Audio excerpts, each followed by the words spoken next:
situación en Europa, que ayer nosotros explicábamos bastante y habíamos hecho un comentario sobre el Nord Stream 2 y lo que había pasado con el periodista que había denunciado en el New York Post sobre la explosión del Nord Stream, que en principio se decía que no se sabía quién, y los noruegos y la gente de Dinamarca de alguna manera bloquearon el acceso al área de las explosiones.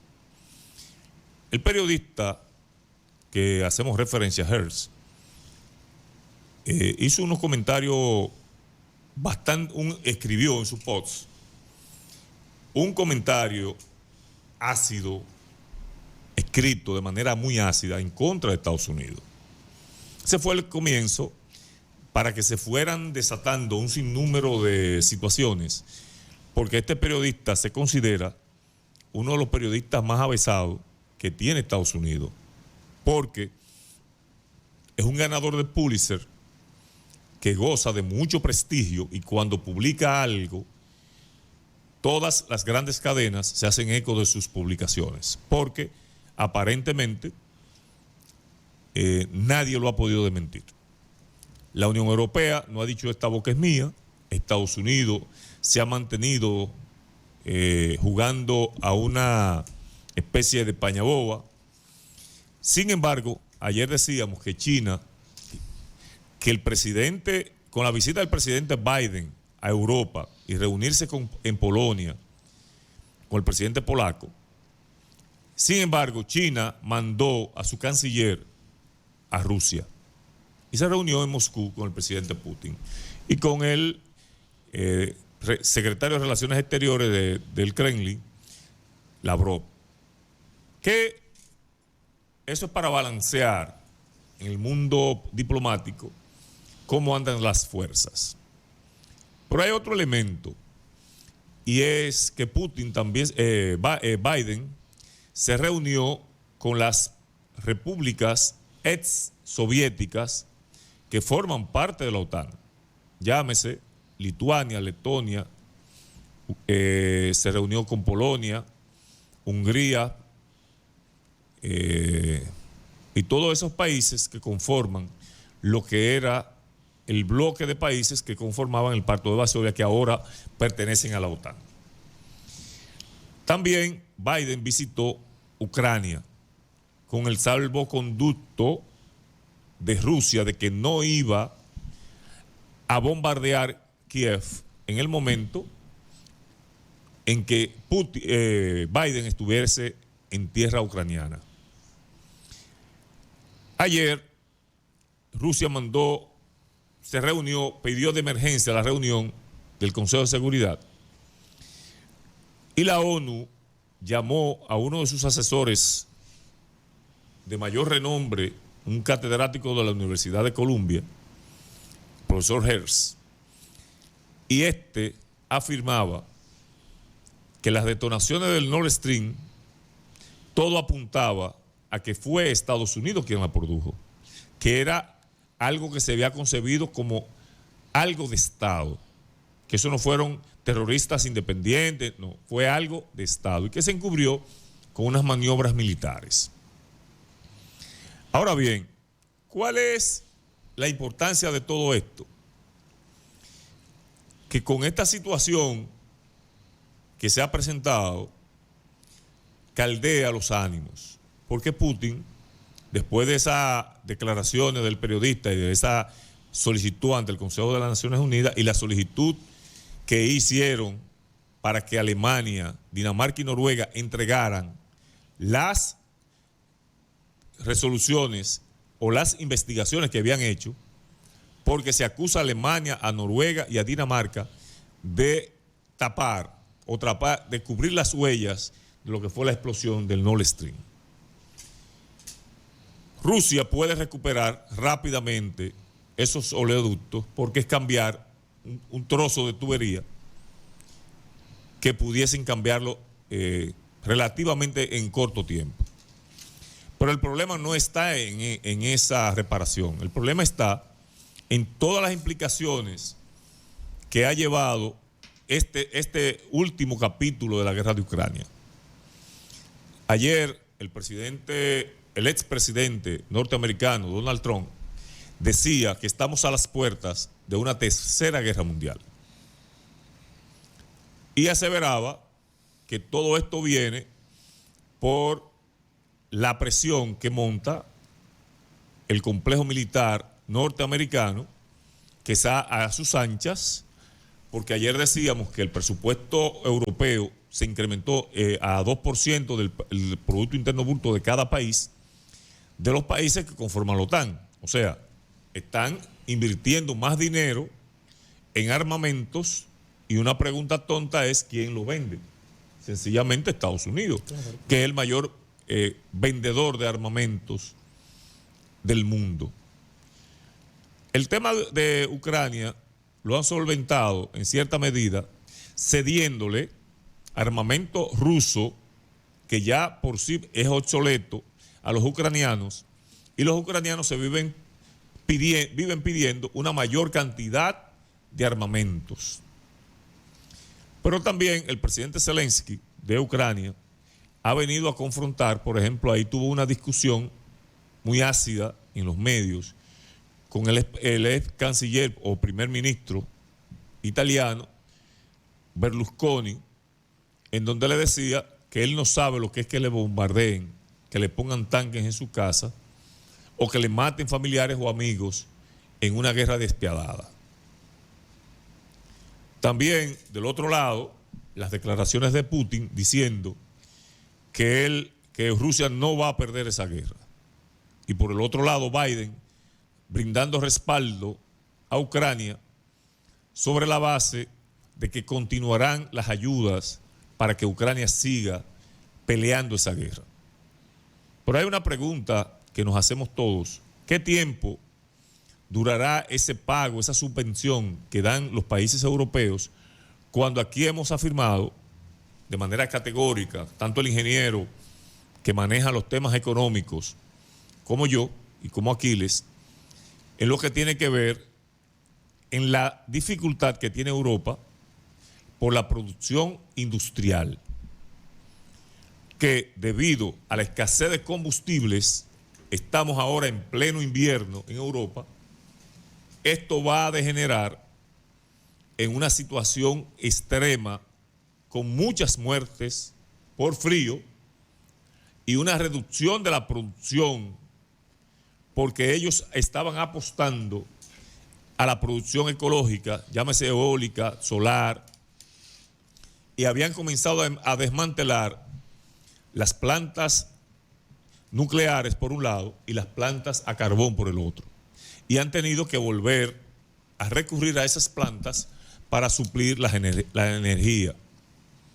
Pero también la incapacidad de Europa, o de Alemania en este caso, de procesar el gas ruso, que para ser transportado en barcos debe ir congelado y hay que convertirlo de nuevo para ser llevado a las diferentes industrias. Cosa que no ocurría con los rusos, que lo mandaban por oleoductos de manera directa. Otro tema que se ha filtrado y que ha llamado la atención de los expertos es el tema de que Rusia construyó 2 oleoductos dirigidos a China para vender gas natural y para vender petróleo. ¿Y ya eso está confirmado? No están construidos ya. Hay otro oleoducto que va a Turquía para llegar a Europa. ¿Está confirmado eso? Está hecho.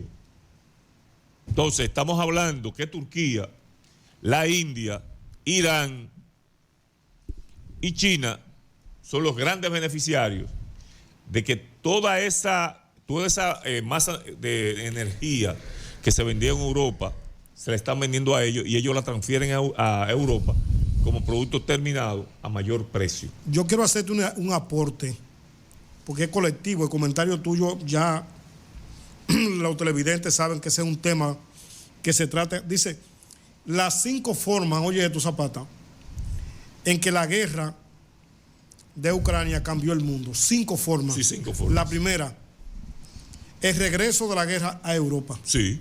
los europeos pensaban, estaban convencidos, los líderes europeos, Que tenían 75 años sin guerra. que ya ellos habían alcanzado un escenario donde era casi imposible que regresara allá otro conflicto a su tierra, a su escenario, una guerra como esa, o que por lo menos fueran afectados por una guerra tan cercana como esa.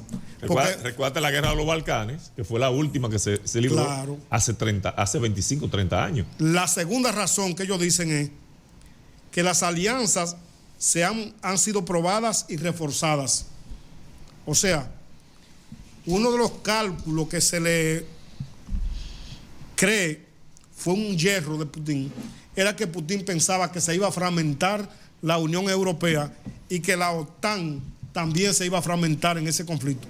Y lo que ha pasado es todo lo contrario, que las alianzas han sido probadas y además han sido reforzadas. Yo no creo que sea así, ¿no? Déjame terminar lo que dicen los analistas.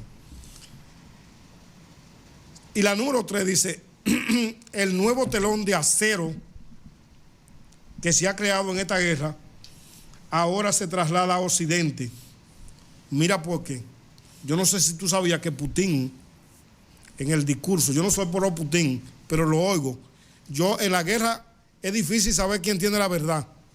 Ellos están matando, tiro allá, matan allá, tanque para acá, tanque para allá, misiles para acá, pero la verdad, quién tiene en la guerra, eso no se sabe. Pero sí se sabe a ciencia cierta, John Vidal, que un grupo de oligarcas rusos, muchos oligarcas rusos, se compraron casas en Occidente. La compraron en Miami, casa en Francia, buenas casas en Inglaterra, depósitos bancarios gigantescos, lo tenían en el dólar en Estados Unidos, dispersos hasta en América Latina, muchísimos oligarcas de eso, que tienen muchísimos negocios, sacaron el dinero de Rusia. Putin lo mencionó. Putin fue más lejos, le dijo antes de ayer en el discurso que ellos están pagando la consecuencia de esa débil creencia en Rusia. Sacaron su dinero, no creían, o sea, iban y producían allá, pero lo sacaban de allá y lo traían a Occidente. Y en Occidente lo que han hecho es que le han dado una respuesta tremenda, le han incautado, le han bloqueado la cuenta, le han puesto candados a esa cantidad de dinero que ellos tienen y no lo pueden usar. Y ahora andan como parias mendigando en América. Esa ha sido una consecuencia de la guerra que está ahí. La cuarta, una economía maltrecha y transformada. ¿Qué pasó con la economía en Europa? Europa dependía de ese famoso gas. Hay países de esos, de los 27 que forman la Unión Europea, que están templados, gélidos el año completo. Se tenían que calentar con el gas ruso. Tú lo has explicado en varias ocasiones. Rápidamente, todos esos países de Europa, conjuntamente con Estados Unidos, en esa monolítica alianza que ellos tienen, han debido sortear alternativas a ese déficit de gas, de combustible, y han pensado, como tú lo has explicado en muchas ocasiones aquí, en una transformación energética veloz, rápida, para la industria, ¿verdad? Porque la industria dependía de ese gas, para calentar los hogares en ese invierno frío. Y por último, la número 5, pues estoy hablando de los 5 impactos, las 5 formas en que esa guerra ha transformado el mundo. Y la número 5, una nueva edad de la incertidumbre. Tú sabes que esa es la más importante de todas. La más importante, porque dice que hay poco control de la historia. Por ejemplo, ahorita John Vidal decía, John es muy joven, sí, pero nosotros que venimos de 2 siglos, tenemos la pata en 2 siglos, siglo XX y siglo XXI. Tú sabes lo que se ha confirmado ahora, razonando yo cuando John Vidal decía así el razonamiento, de que esos pactos nucleares, esos tratados nucleares, esa mesa de trabajo, porque yo lo que no sabe, John, es que cuando se forma un pacto hay una mesa de trabajo permanente de diálogo, son instituciones. Claro. Cuando aquí dicen hay un pacto tripartito, empresarios, gobierno trabajadores y trabajadores, es una institución ya Sí. Es una institución que opera con un reglamento, opera con una normativa, ¿verdad que sí? Con una estructura. Con una normativa, porque se supone que la democracia, la base de la democracia es el consenso. Así es. Si tú no tienes capacidad de consensuar, tú te jodiste. Una dictadura evoluciona. Bueno, pues esos tratados nucleares, al dispersarse, dice, mira lo que dice, poco control sobre el rumbo de la historia. O sea, la humanidad ahora mismo. Cuando se dice que Putin ya se deshizo de ese tratado nuclear, que era una institución que venía operando desde los años 80, ¿verdad que sí? Desde antes de los 80. Desde que vieron el impacto de la bomba de Nagasaki y Hiroshima, los primeros que comenzaron a buscar y a evaluar y a crear nuevas estructuras para garantizar la paz en el planeta, porque todo el mundo comenzó a desarrollar entonces la bomba nuclear, lo hicieron los rusos, lo hicieron los ingleses, lo hicieron los israelíes, los franceses, los indios, los pakistaníes. Todo el mundo le cayó atrás. Hay 12 países que tienen bombas nucleares. Claro. Pero Estados Unidos y Rusia tienen el 90. Y eso garantizaba, mira, yo la tengo también. Y de alguna manera producía un equilibrio, producía una paz. Y entonces cuando se deshacen estos tratados, se está diciéndole, la humanidad no tiene control de la historia. De lo que pueda pasar, claro. La humanidad no tiene control de la historia.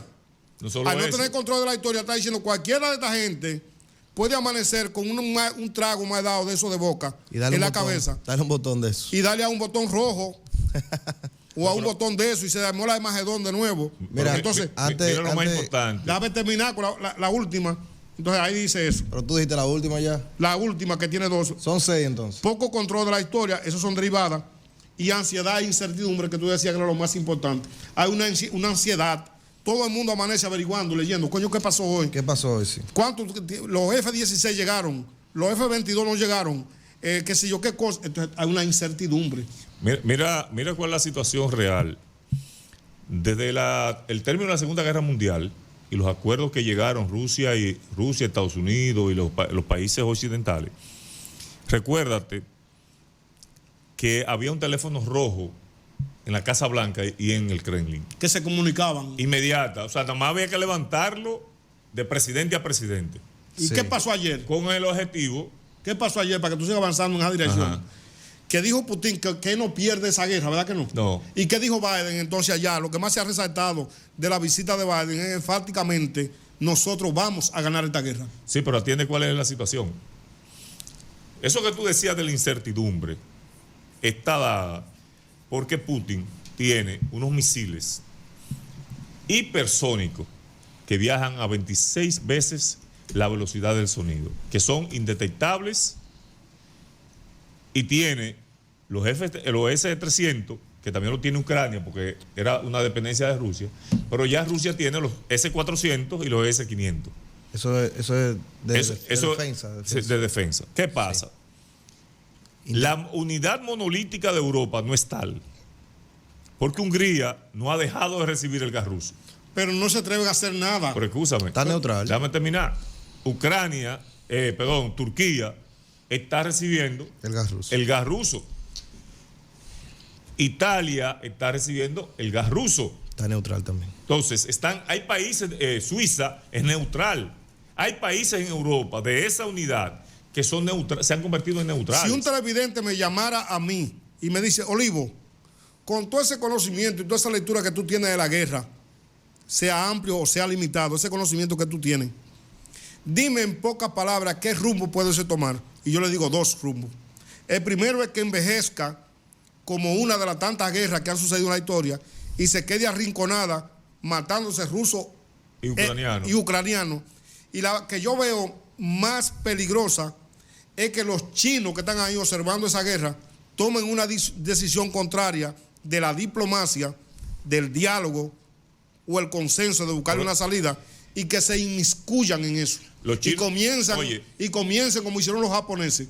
Que los japoneses, John Vidal, tú que conoces el tema, que te gusta, le estaban entregando en la mañana unos reconocimientos a Japón, a Estados Unidos, mientras avanzaba la flota naval que le estaba dando la estocada por la espada con el ataque a Pearl Harbor.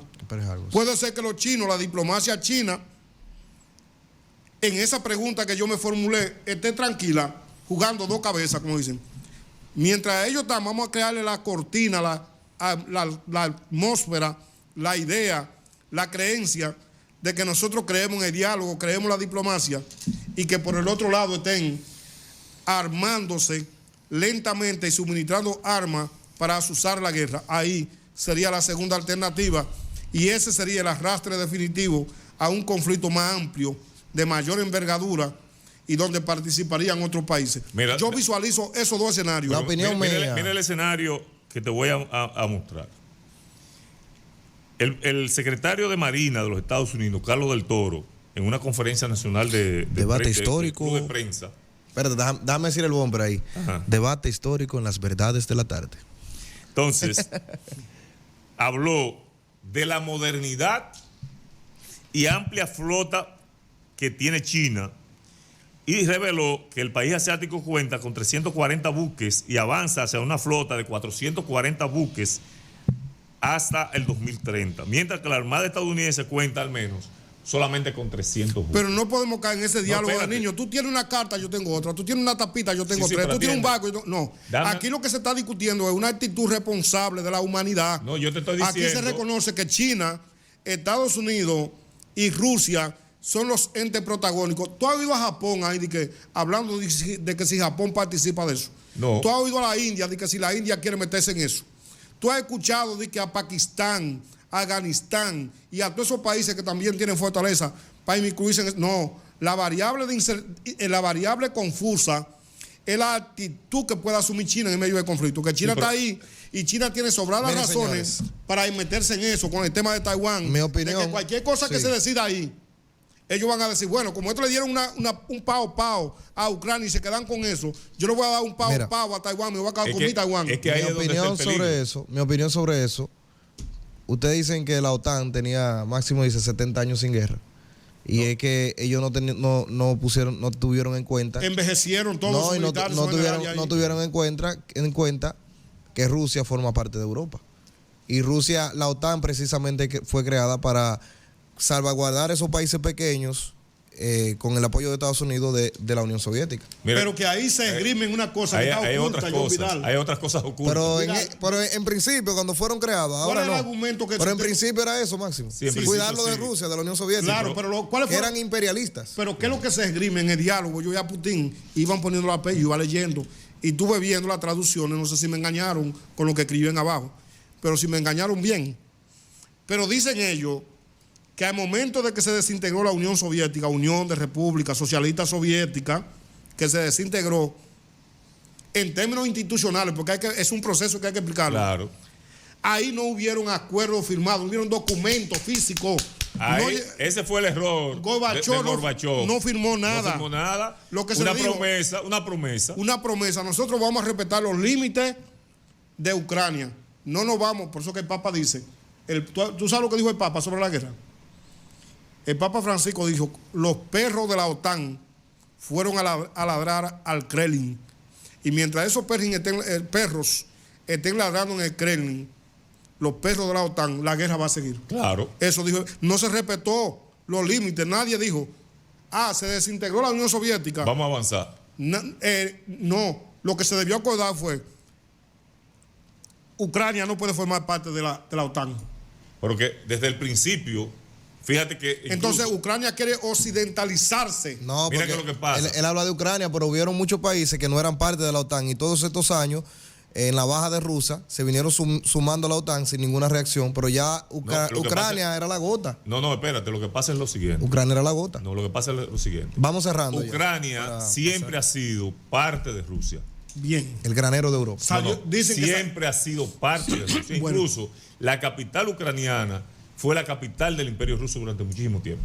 Vamos a la pausa. Así es. Jonás, apaga esto, Jonás, que ya tenemos. Apaga lo que se está quemando con todos estos temas nucleares.